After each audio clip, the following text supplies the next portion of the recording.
Mushroom Don is whining. By the way, when he uses that shade about Soros, to me, that's a little bit anti-Semitic. It does. I don't really get it at all. But anyway, why don't they connect him to a lie detector?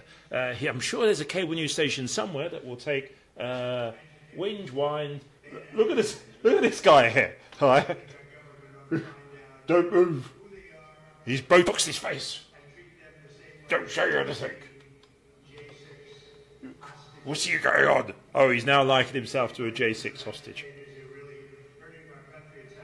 Oh dear. Oh. Tiny violin.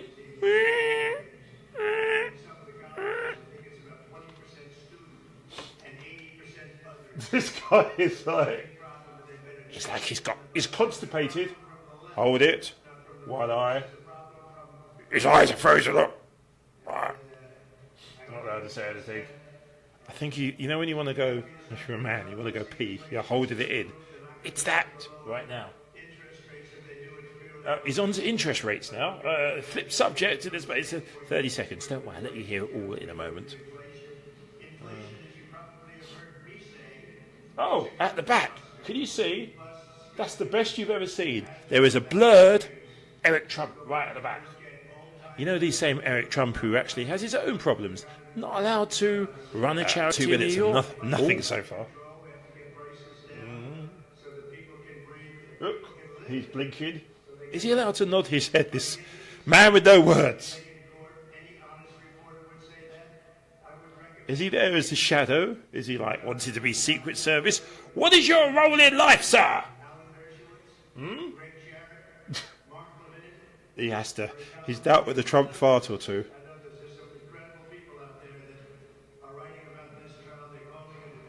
The credible people, they work for Fox or Newsmax.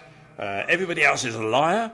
And please, I wish it was asked somebody about Stormy Daniels. Hasn't actually denied it. Yeah?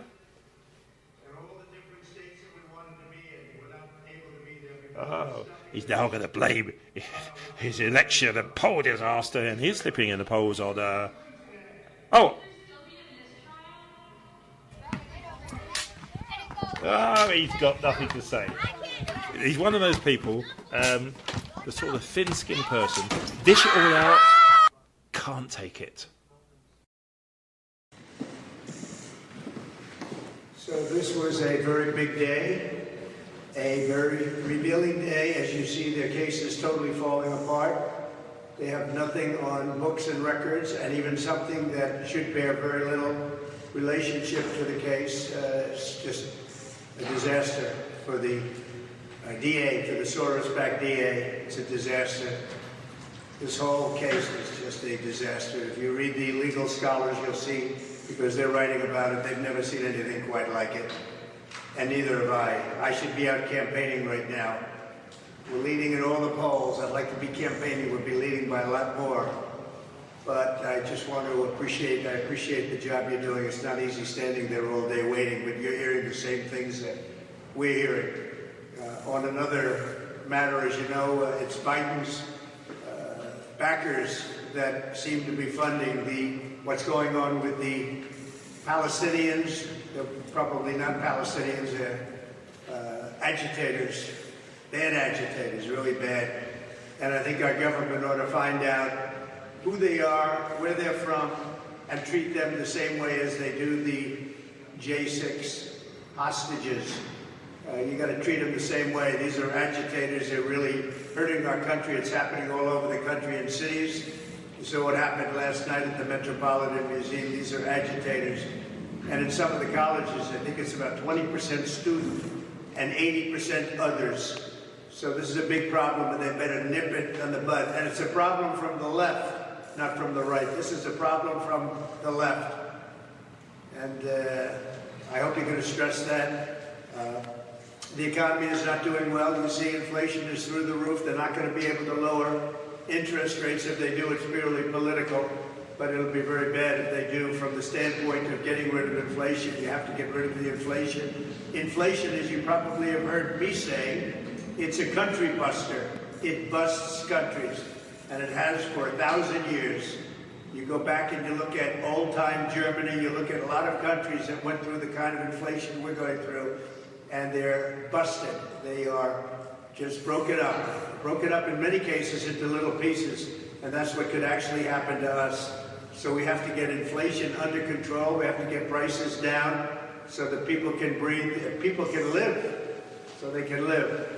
But again, this was a very revealing day in court. Any honest reporter would say that. I would recommend you read Jonathan Turley and Andrew McCarthy and Alan Dershowitz, Greg Jarrett, Mark Levin, very talented people, and others. There's some incredible people out there that are writing about this trial. They're calling it a disgrace. It's a disgrace. In the meantime, I'm stuck. I'm here.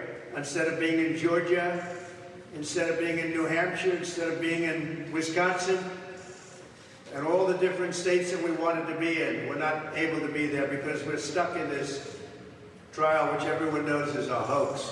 Thank you very much. Thank you. Let me read, because Mershon is ruling on this now. He says, as a threshold matter, Mr. Blanche, I agree there were things that should have been left unsaid. I think the witness was a little difficult to control, but, and here's the key line, I don't believe we're at the point where a mistrial is warranted. And then there's a motion to strike some of the testimony. Yeah, and he says that motion is, in fact, granted.